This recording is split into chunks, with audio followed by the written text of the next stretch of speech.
Hello नमस्कार दोस्तों। कैसे हैं आप सभी? स्वागत है आप सभी का हमारे यूट्यूब चैनल ज्ञान जीएस में। और जैसा कि आप सभी को पता है कि ये हमारी संविधान की सीरीज चल रही है और इसमें संविधान को हम बहुत ही अच्छी तरह से समझ रहे हैं। अभी तक हमने क्या समझा? मूल अधिकार वाला पोर्शन चल रहा है, जो भाग हमारा 3 है उसको हम समझ रहे हैं। और स्वतंत्रता का अधिकार समझ लिया था और उसके बाद हमने जो निवारक निरोध अधिकार होता है, हमारा गिरफ्तारी के संबंध में अधिकार जो थे उनको भी समझ लिया था। आज हम जो समझने वाले हैं वो शोषण के विरुद्ध अधिकार, और उसके बाद हम धार्मिक स्वतंत्रता का अधिकार समझेंगे, फिर संस्कृति और शिक्षा का अधिकार। तो आज का जो हमारा एपिसोड है, आज की जो हमारी क्लास है, उसमें हम मूल अधिकार पे ही बात करने वाले हैं, क्योंकि मूल अधिकार बहुत इंपॉर्टेंट होते हैं और ये हमारे एग्जाम में 20% पोर्शन लगभग जो पॉलिटी का पूछा जाता है, संविधान का पूछा जाता है, उसको कवर करते हैं। तो चलिए शुरू करते हैं क्लास को। ये है हमारा यूट्यूब चैनल ज्ञान जीएस यूट्यूब चैनल। आप इसे सब्सक्राइब कर दीजिएगा और बेल आइकन को भी प्रेस कर दीजिएगा, जिससे आगे आने वाले वीडियोस जो होंगे आपको वो भी आसानी से मिलते रहेंगे और आप इस सीरीज से हमसे जुड़े रहेंगे। तो शोषण के विरुद्ध अधिकार, जैसा कि ये लिखा है, यही आपको पता लग रहा होगा कि शोषण के विरुद्ध अधिकार का मतलब क्या हो गया कि किसी का शोषण होना है यहाँ पे। और शोषण करेगा कौन? वो कोई भी व्यक्ति हो सकता है, कोई भी सरकार हो सकती है, कुछ भी हो सकता है। तो शोषण के विरुद्ध जो अधिकार होते हैं वो उनको हम पढ़ते हैं आर्टिकल 23 और 24 में। ठीक है, 23 और 24 में। ठीक है, तो 23 और 24 जो आर्टिकल है हमारे, वो शोषण के विरुद्ध अधिकार हमें देते हैं। और उसके बाद हम पढ़ेंगे 25 से 28 तक आर्टिकल, जो हम पढ़ेंगे धर्म की स्वतंत्रता का अधिकार या धार्मिक स्वतंत्रता का अधिकार। उसके बाद शिक्षा और संस्कृति का अधिकार हम पढ़ेंगे 29 और 30 आर्टिकल में। ठीक है, शिक्षा और संस्कृति संबंधी अधिकार। तो ये 3 आज हम पढ़ने वाले हैं। इसमें जो हमारा पहला है वो हम पढ़ने वाले हैं क्या? शोषण के विरुद्ध अधिकार। तो शोषण के विरुद्ध अधिकार में क्या आता है कि मानव दुर्व्यवहार, बेगार तथा इसी प्रकार के अन्य बलात् श्रम प्रतिषिद्ध किया जाता है। जो 23 आर्टिकल है वो हमारा ये बताता है कि मानव दुर्व्यापार क्या होता है। मानव दुर्व्यापार का मतलब होता है कि मनुष्य की खरीद बेच। कहने का मतलब ये है कि कहीं पे मानव को बेचा जा रहा हो, मानव को खरीदा जा रहा हो। ठीक है, या बलात् श्रम। ठीक है, बलात् श्रम का मतलब क्या होता है? आपने पुराने समय में सुना होगा कि बंधुआ मजदूरी टाइप की एक चीज होती थी। बंधुआ मजदूरी का क्या मतलब होता था कि लोग बंधुआ होते थे, वो किसी एक विशेष व्यक्ति के लिए ही काम करते थे जीवन भर, और जीवन भर उसकी के लिए काम करते रहते थे। उनको बंधुआ बना लिया जाता था। ठीक है, वो बस उनको खाना देते थे बदले में और उनसे पूरा टाइम काम लेते थे। तो वो क्या होता है? बलात् श्रम या बल के द्वारा कराया गया श्रम। तो ये बंधुआ मजदूर कहलाते थे। प्रतिषेध किया जाता है और इस उपबंध का कोई भी उल्लंघन अपराध होगा जो विधि के अनुसार दंडनीय होगा। कहने का मतलब ये है, अगर इस तरह का आप कोई प्रचलन होता है तो इस पे बैन लगा दिया गया है।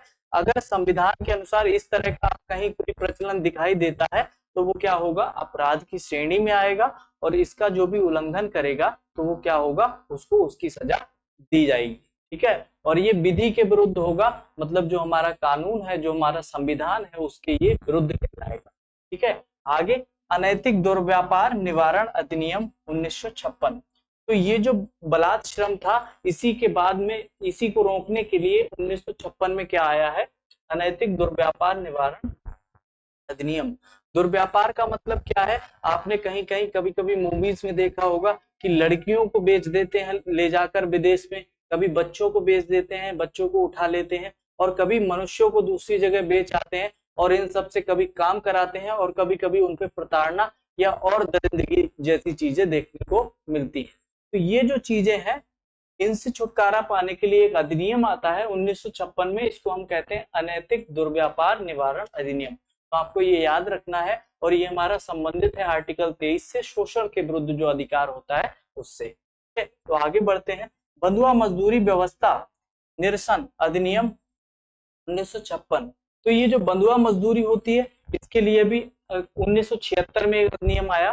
तो इसमें क्या कहा गया कि जो बंधुआ मजदूरी होता है, जो किसी को अगर बंधुआ कर लिया आपने, जीवन भर उससे काम कराएंगे, तो वो वाली जो चीज थी उसको समाप्त कर दिया गया। और जैसा कि सभी को जीने का अधिकार है, सभी को अपने मन का जो रोजगार है वो करने का अधिकार है, अपने मन से कहीं भी रहने का अधिकार है, घूमने का अधिकार है, तो उन सब अधिकारों के तहत ये जो अधिनियम था इसको लाया गया और जो बंधुआ मजदूर थे उनको मुक्त कर दिया गया।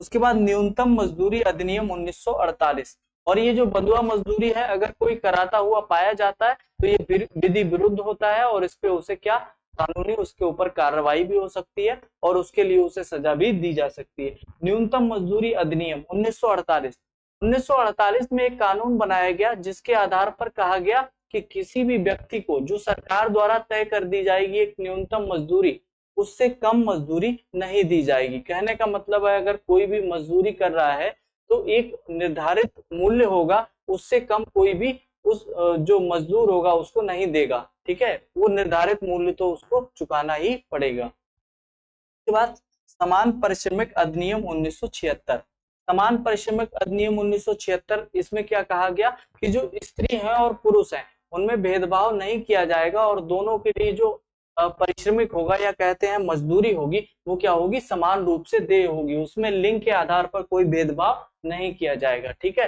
तो स्त्रियों और पुरुषों को जो समान रूप से पारिश्रमिक मिलेगा या जिसे कहते हैं मजदूरी दी जाएगी, तो उसका अधिनियम कौन सा है, 1976 में समान पारिश्रमिक अधिनियम। ठीक है, इसको भी हमें याद रखना है। आगे बढ़ते हैं और आगे समझ लेते हैं, हमारा है कारखानों आदि में बालकों के नियोजन का प्रतिषेध, और इसे हम आर्टिकल 24 के अंतर्गत पढ़ते हैं। 23 पे हमने क्या पढ़ा कि जो बलात् श्रम है या जो मनुष्य मानव दुर्व्यापार है तो उस पर प्रतिषेध लगाया गया है। और 24 में क्या कहा गया है, कारखानों में बालकों के नियोजन का प्रतिषेध, मतलब अगर छोटे बच्चे हैं तो उनसे हम काम नहीं कराएंगे कारखानों में, या जहाँ पे जोखिम भरी जगहें हो सकती हैं उन पे उनसे काम नहीं लिया जाएगा।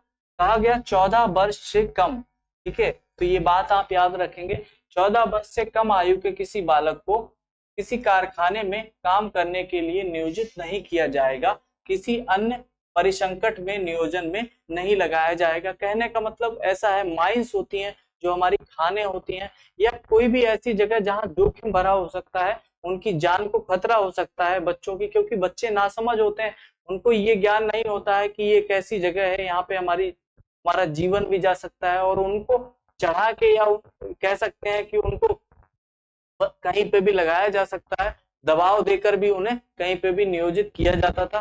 तो ये जो आजकल है अब ये ऐसा नहीं किया जा सकता है, 14 वर्ष से कम वाले बच्चों को कहीं पे भी नहीं लगाया जाएगा। ऐसा 14 वर्ष से कम वाले बच्चों का प्रावधान तो किया गया था संविधान में, लेकिन उसके बाद देखा गया कि नहीं, 14 वर्ष तक का भी बच्चा क्या होता है, छोटा होता है।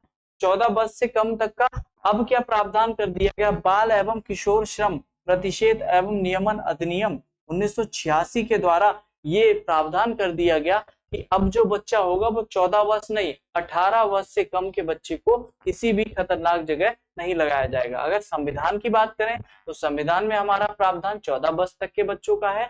अगर उसके बाद ये आया बाल एवं किशोर श्रम प्रतिषेध एवं नियमन अधिनियम 1986, इसमें कहा गया कि अब जो है 14 वर्ष से कम नहीं, 18 वर्ष से कम के बच्चे को कहीं भी ऐसी जोखिम भरी जगह पे हम नियोजित नहीं कर सकते हैं, उसको काम पे नहीं लगा सकते हैं। तो ये हमें याद रखना है, संविधान में 14 वर्ष से कम बच्चे हैं।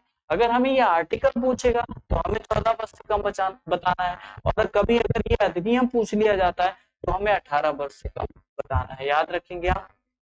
बालक अधिकार संरक्षण आयोग अधिनियम 1905, ठीक है, ये अधिनियम आया था बालकों के जो अधिकार हैं उनके संरक्षण के लिए, ठीक है, बच्चों के जो अधिकार हैं उनके संरक्षण के लिए, कि 14 वर्ष से कम आयु का बच्चा कोई भी काम नहीं करेगा, ठीक है, चाहे वो कोई संकट वाली जगह हो चाहे कैसी भी जगह हो। ये बालकों के अधिकार संरक्षण अधिनियम 2005 में आया और इसके आधार पे कहा गया कि अब कोई भी बच्चा 14 वर्ष तक का कोई भी काम नहीं कराया जाएगा उससे, और उसे शिक्षा प्राप्त करने का अधिकार होगा, ठीक है।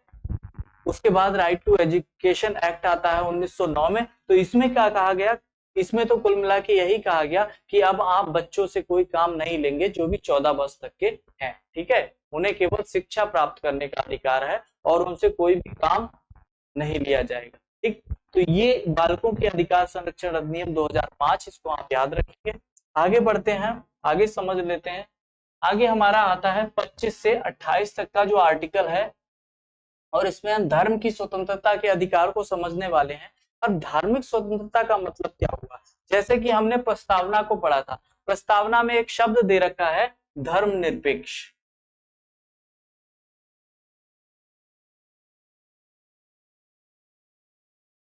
अब ये धर्मनिरपेक्ष शब्द क्या है? क्या आपने प्रस्तावना को पढ़ लिया और ये धर्मनिरपेक्ष शब्द पढ़ लिया और उसी से पूरा हमारा राष्ट्र धर्मनिरपेक्ष हो जाता है? नहीं, ऐसा नहीं होता है। वो धर्मनिरपेक्ष केवल होता है और उसमें केवल शब्द दिया हुआ है, उसमें केवल धर्मनिरपेक्षता की बात की गई है, लेकिन उस धर्मनिरपेक्षता को जो लागू कराने का काम है वो 25 से 28 आर्टिकल करता है। इसमें जो प्रावधान दिए गए हैं, इसमें जो हमारे मौलिक अधिकार दिए गए हैं, और इन्हीं अधिकारों के आधार पर हमें पता लगता है कि हमारा जो राष्ट्र है वो धर्मनिरपेक्ष है। धर्मनिरपेक्ष का मतलब क्या हुआ? इस राष्ट्र में कोई भी एक धर्म विशेष जिसको हम ज्यादा मान्यता नहीं देंगे। ठीक है, कहने का मतलब है हमारे लिए सभी धर्म बराबर होंगे, सभी की उन्नति बराबर रूप से करनी चाहिए, और सभी के लिए जो हमारा आदर सम्मान है वो बराबर रूप से होना चाहिए। हम अपने धर्म का प्रचार प्रसार कर सकते हैं, हम अपने धर्म को मान सकते हैं, हम किसी भी धर्म का आचरण कर सकते हैं, हम किसी भी धर्म में उपासना कर सकते हैं, हम किसी भी धर्म का प्रचार प्रसार कर सकते हैं, लेकिन हम किसी भी दूसरे के धर्म को कोई भी गलत बात या किसी दूसरे के धर्म को नीचा दिखाने की कोशिश नहीं करेंगे। हम किसी भी दूसरे के धर्म को या किसी अन्य धर्म को जिसे हम नहीं मानते हैं, ठीक है, उसमें हम आस्था नहीं व्यक्त करेंगे। ठीक है, तो ये कहने का मतलब ये हुआ कि हम किसी एक धर्म पे विशेष जोर नहीं देंगे। हमारे लिए जितने भी भारत में धर्म है वो हमारे लिए समान रूप से हैं, और उन पे हम समान रूप से उन सभी धर्मों को अधिकार है कि वो अपनी संस्कृति, शिक्षा और अपना जो समाज है, अपने लोग हैं, अपने धर्म की उपासना है, अपने धर्म का प्रचार प्रसार है, सभी के लिए स्वतंत्र है। तो ये जो चीज है, इसी से क्या है, ये जो धर्मनिरपेक्ष शब्द हमारी जो प्रस्तावना में दे रखा है उसकी क्या होती है, व्याख्या होती है। कहने का मतलब है जो धर्मनिरपेक्षता है वो दिखाई कहाँ देती है? हमें हमारे मूल अधिकारों में दिखाई देती है, और हमें 25 से 28 आर्टिकल में दिखाई देती है। तो आइए अब हम एक एक आर्टिकल को अच्छे से समझ लेते हैं, ये हमारे लिए बहुत इंपॉर्टेंट है।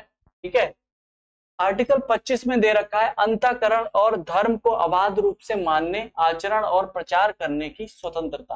कहने का मतलब क्या हुआ? कोई भी धर्म है उसको हम अबाध रूप से मान सकते हैं, उसका आचरण कर सकते हैं, मतलब उसमें जो कार्यकलाप होते हैं या उसको हम अपना सकते हैं। उसके बाद प्रचार प्रसार करने की स्वतंत्रता। हमारा जो धर्म है, हमारा जो संप्रदाय है, हम उसका प्रचार प्रसार भी कर सकते हैं, और इसके लिए आप एकदम स्वतंत्र हैं। उसके बाद अंतःकरण की स्वतंत्रता। तो अंतःकरण का मतलब क्या हो गया? अंतःकरण का मतलब है हमने उसका अंतःकरण कर लिया, हमने उसको अपना लिया है। ठीक है, उसकी जो भी रीति रिवाज है उन सभी को हम अपनाएंगे, तो इसका मतलब हो गया अंतःकरण की स्वतंत्रता। उसके बाद मानने का अधिकार। मानने का अधिकार क्या है? मतलब हम किसी भी धर्म को अपना सकते हैं और किसी भी धर्म को मान सकते हैं। मानने का मतलब ये हो गया, जैसे अभी हम हिंदू धर्म हैं, आगे हमको मन कर रहा है कि नहीं हम जैन धर्म अपनाएंगे, ठीक है, या हम सिख धर्म अपनाएंगे, या हमारा मन कर रहा है हम बौद्ध धर्म अपनाएंगे, तो इसके लिए आप स्वतंत्र हैं। आप किसी भी धर्म को मान सकते हैं और किसी भी एक धर्म से निकलकर किसी दूसरे धर्म में जा सकते हैं। इसके लिए आप स्वतंत्र हैं। आपको जो धर्म अच्छा लगता है आप उस धर्म में रह सकते हैं, इसके लिए आप स्वतंत्र हैं। ठीक है, उसके बाद आचरण का अधिकार।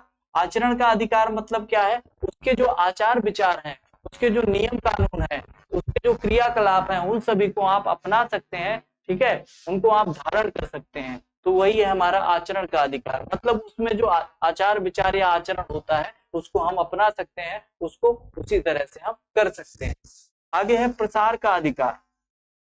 प्रसार का मतलब क्या हुआ? अगर हम जैन धर्म से संबंधित हैं, अगर हम बौद्ध धर्म से संबंधित हैं, हम हिंदू धर्म से संबंधित हैं, हम मुस्लिम धर्म से संबंधित हैं, हम किसी भी धर्म से संबंधित हो और हम उस धर्म का क्या कर सकते हैं? प्रचार प्रसार कर सकते हैं। कहीं भी हम उसको अपने धर्म के बारे में, अपने धर्म की बातों को किसी को भी बता सकते हैं, उसे समझा सकते हैं। लेकिन ये तो हमें अधिकार है, लेकिन हम किसी के धर्म को नीचा नहीं दिखा सकते, उसके धर्म के बारे में गलत नहीं बोल सकते और उसके धर्म पर कोई भी टिप्पणी और टीका टिप्पणी नहीं कर सकते हैं। ठीक है, ये अधिकार हमें नहीं दे रखा है। हम अपना धर्म अच्छा बता सकते हैं, लेकिन हमें किसी दूसरे के धर्म को गलत कहने का अधिकार नहीं है। ठीक है, आप इस बात को याद रखेंगे। उसके बाद अपवाद क्या है इसमें, तो अपवाद है सार्वजनिक व्यवस्थाओं, नैतिकता, स्वास्थ्य, भाग 3 का कोई दूसरा मौलिक अधिकार।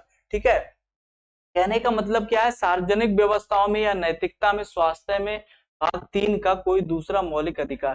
ठीक है, इसका मतलब क्या हुआ कि जो सार्वजनिक व्यवस्था होगी, कभी कभी ऐसा होगा जो सार्वजनिक व्यवस्था होगी उसमें कभी कभी आपके धर्म का जो अधिकार है उसको आपको थोड़ा सा रोकना पड़ेगा। कहने का मतलब क्या हुआ, किसी धर्म में कोई व्यवस्था है, अब जैसे किसी धर्म में मान लीजिए अभी कोविड का पीरियड चला या कोई ऐसी और संकटग्रस्त स्थिति बनी जिसमें आप कह रहे हैं कि मंदिर में बहुत सारे लोग इकट्ठे हो जाते हैं या मस्जिद में बहुत सारे लोग इकट्ठे हो जाते हैं या और कहीं जगह पे ऐसे संगठन बन जाते हैं या लोग इकट्ठे हो जाते हैं, तो वो इकट्ठे लगने से प्रतिबंध लगाया गया है। तो आप वहां पे कहने लगे जाके कि नहीं ये तो हमारे धर्म का अधिकार है, हमारे धार्मिक स्वतंत्रता का अधिकार है, ये हमसे छीना जा रहा है, हम यहाँ इकट्ठे क्यों नहीं हो सकते हैं।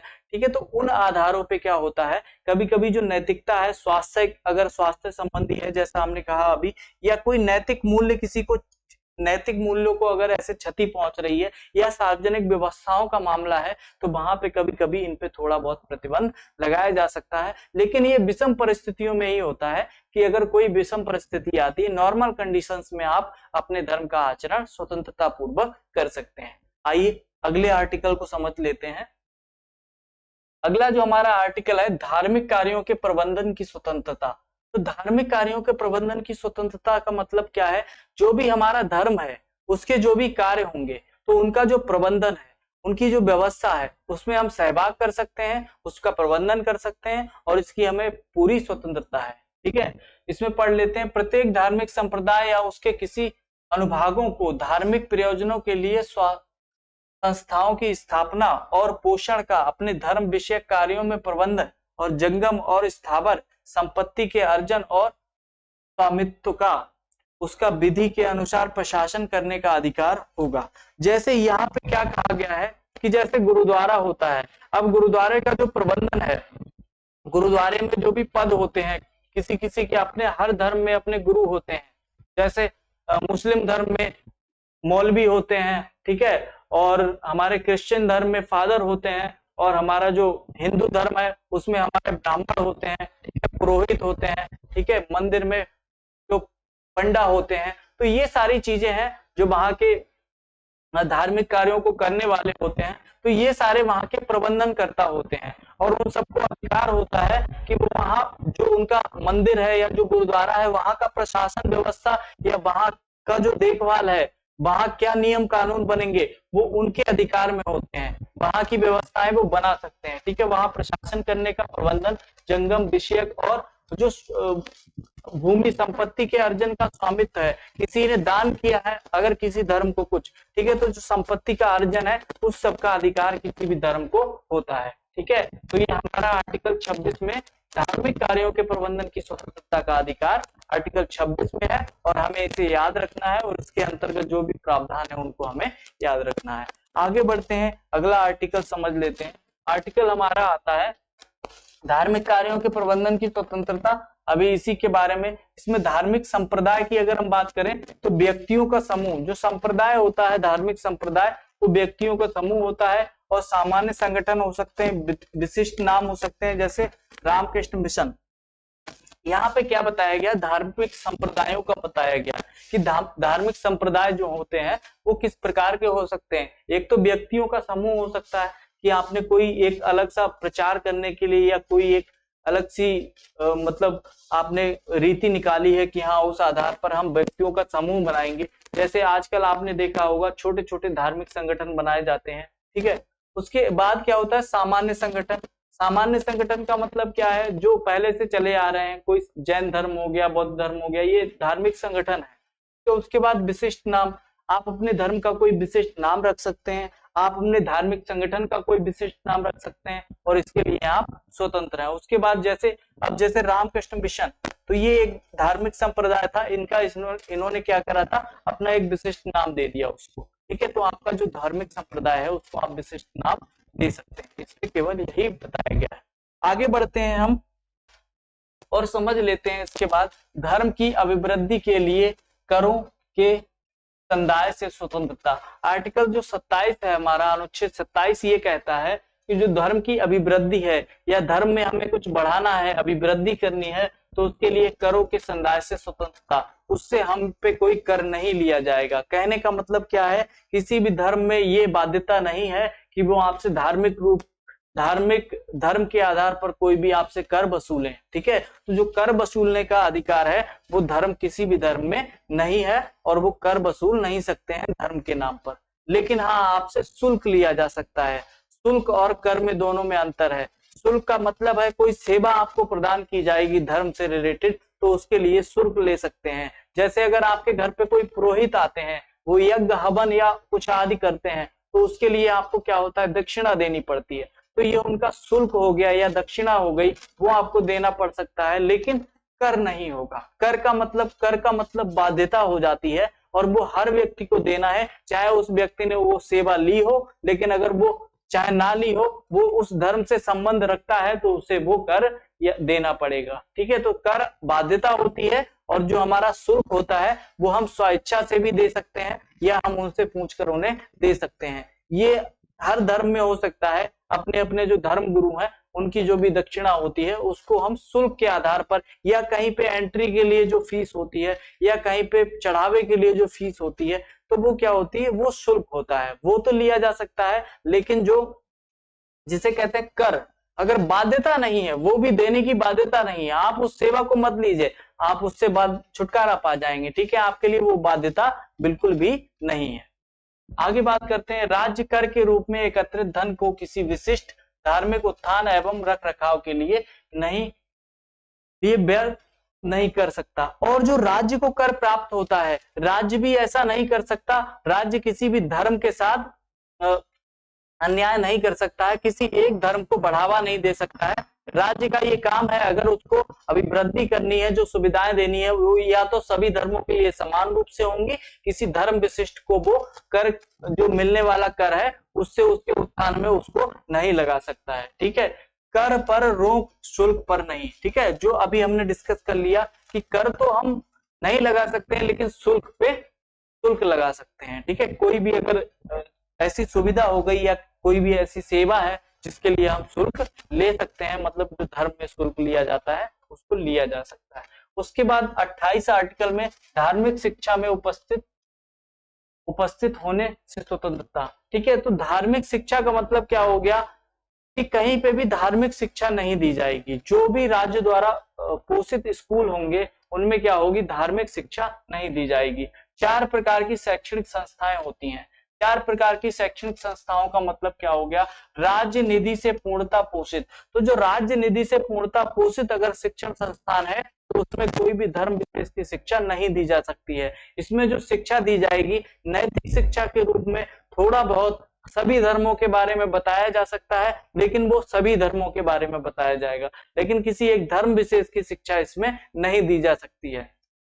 उसके बाद राज्य निधि से सहायता प्राप्त, जो राज्य निधि से सहायता प्राप्त होते हैं उन स्कूलों में भी धार्मिक शिक्षा नहीं दी जा सकती है। तो उसके बाद राज्य से मान्यता प्राप्त, राज्य से जो मान्यता प्राप्त होते हैं उनमें भी धार्मिक शिक्षा नहीं दी जा सकती है।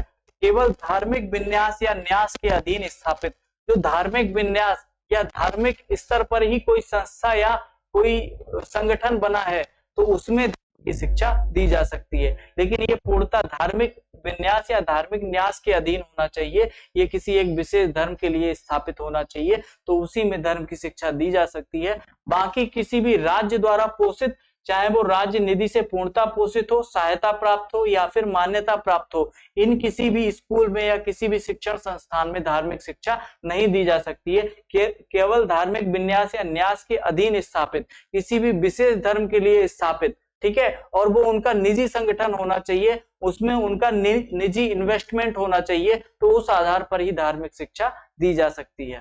ठीक है, आगे बढ़ लेते हैं। तो ये हमारा क्या था, धार्मिक शिक्षा में उपस्थिति होने से स्वतंत्रता। ठीक, उसके बाद बात कर लेते हैं अगला जो हमारा मूल अधिकार आता है वो है अल्पसंख्यक वर्गों के हितों का संरक्षण। इसको हम लेते हैं संस्कृति एवं शिक्षा संबंधी अधिकार।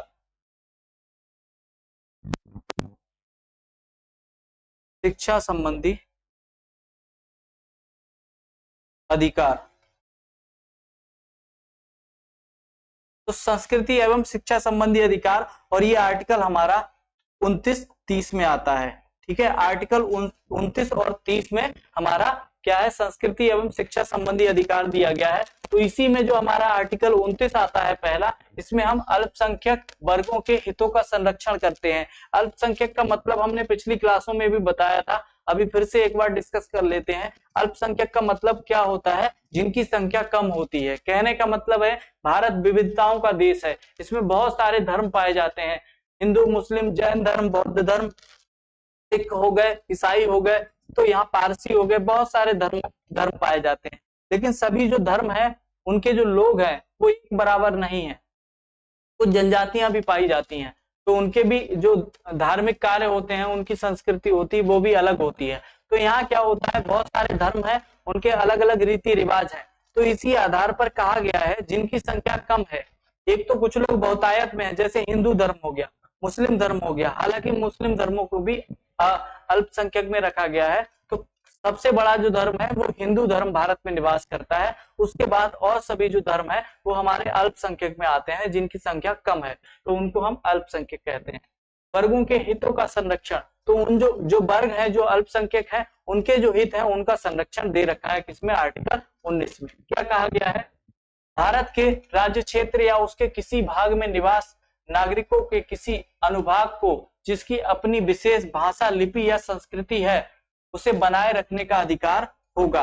कहने का मतलब क्या है, किसी की अगर भाषा, लिपि या संस्कृति अपनी अलग है, जैसे कोई जनजातीय प्रदेश हो गए या फिर कोई धर्म हो गया, जैसे पारसी धर्म हो गया, उनकी पारसी भाषा है, उनकी लिपि अलग है, या मुस्लिम धर्म ले लिया तो उनकी भाषा अलग है, ठीक है, वो उर्दू लिखते हैं, उनकी लिपि अलग है। तो ये सारी चीजें हैं, उनका अनुभाग जिसकी अपनी विशेष भाषा हो, लिपि हो, संस्कृति हो, उसे बनाए रखने का अधिकार होगा। तो उन सभी को अपनी जो लिपि है, भाषा है, उसको बनाए रखने का अधिकार होगा, और ये अधिकार उनसे कोई भी नहीं छीन सकता है। ठीक है, तो ये उनका जो अधिकार दे रखा है अल्पसंख्यक वर्गों का, आर्टिकल 29 में दे रखा है, आर्टिकल 29 में दे रखा है। आगे हम बात करते हैं यही अल्पसंख्यक वर्गों के हितों का ही संरक्षण।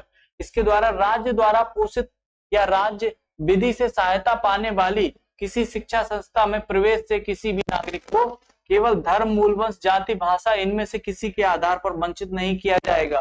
कहने का मतलब क्या हुआ, कोई भी जो राज्य द्वारा पोषित स्कूल है या राज्य द्वारा सहायता प्राप्त स्कूल है, उसमें किसी भी धर्म विशेष के बच्चों को जिसकी संस्कृति, धर्म या मूल वंश के आधार पर उसे शिक्षा संबंधी संस्थान में प्रवेश के लिए नहीं रोका जाएगा, कहीं पे भी उसको प्रवेश दिया जाएगा। ठीक है, उस पे इस तरह का कोई प्रतिबंध नहीं लगाया जाएगा कि वो इस धर्म से संबंधित नहीं है, कि वो इसका मूल वंश ये नहीं है, कि उसकी जाति ये नहीं है, या भाषा ये नहीं, इन आधार पर जो प्रवेश होगा उसको निषेध नहीं किया जाएगा, उसको प्रवेश देने से नहीं रोका जाएगा। तो इसे हमें याद रखना है।